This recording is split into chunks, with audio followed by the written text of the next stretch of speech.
मुंबईतील मराठा आंदोलनाच्या विरोधात हायकोर्टामध्ये सुनावणी सुरू। जरांगेंचं आंदोलन बेकायदेशीर असल्याचा याचिकेत दावा। सर्वसामान्यांना त्रास का सहन करावा लागतो, याचिकेतून सवाल।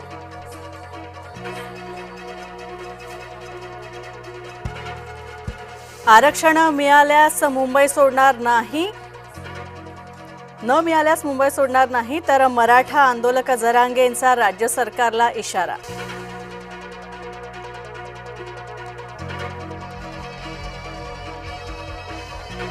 सीएसएमटी स्थानकावर आंदोलकांची अभूतपूर्व गर्दी, हाताबाहेर तर रेल्वे ट्रॅकवर उतरले आंदोलक। रेल्वे स्थानकावर आंदोलकांची हुल्लडबाजीचे प्रकार।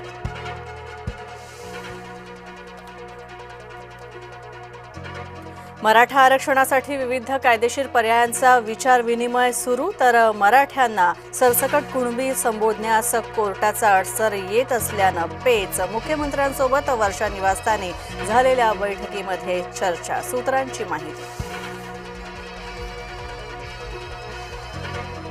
मनोज जरांगेंच्या उपोषणाचा आजचा चौथा दिवस। जरांगेंचा आणखी कडक उपोषणाचा इशारा, आजपासून पाणी सुद्धा घेणार नाही।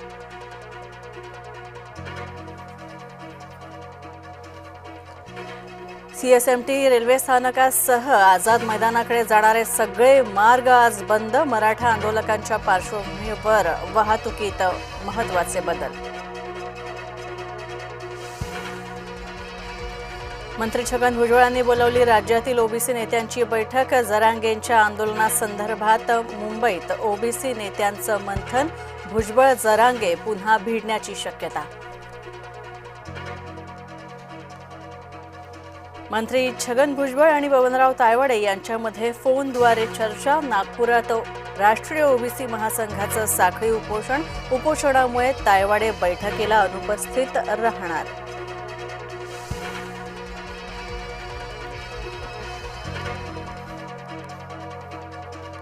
मराठा आंदोलकांना अन्न पाणी पुरवा, औषधोपचार सुद्धा द्या।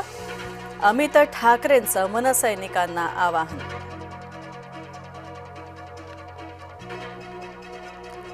लक्ष्मण हाकेंवरील हल्ल्याच्या निषेधार्थ नीरा बंद। ओबीसी संघटनांकडून बंदची हाक।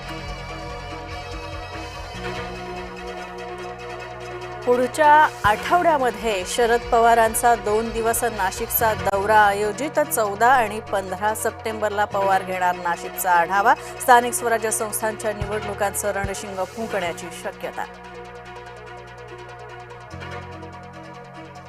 मी ज्या क्षेत्रात काम करतो तिथं मनापासून खरं बोलण्यास मनाई आहे, केंद्रीय मंत्री नितीन गडकरींचं वक्तव्य। वाशी टोल नाक्यावर मोठ्या प्रमाणात वाहतूक कोंडी। मुंबईला जाणाऱ्या लेनवर वाहनांच्या लांब लचक रांगा।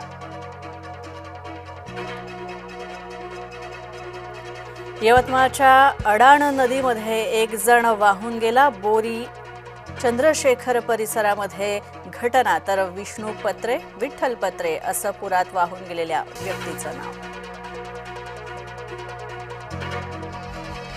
चीनमध्ये एससीओची बैठक। जगभरातील राष्ट्रप्रमुख एकाच मंचावर। मोदी, जिनपिंग आणि पुतिन यांची मंचावर भेट। दिग्गज नेत्यांमध्ये चर्चा।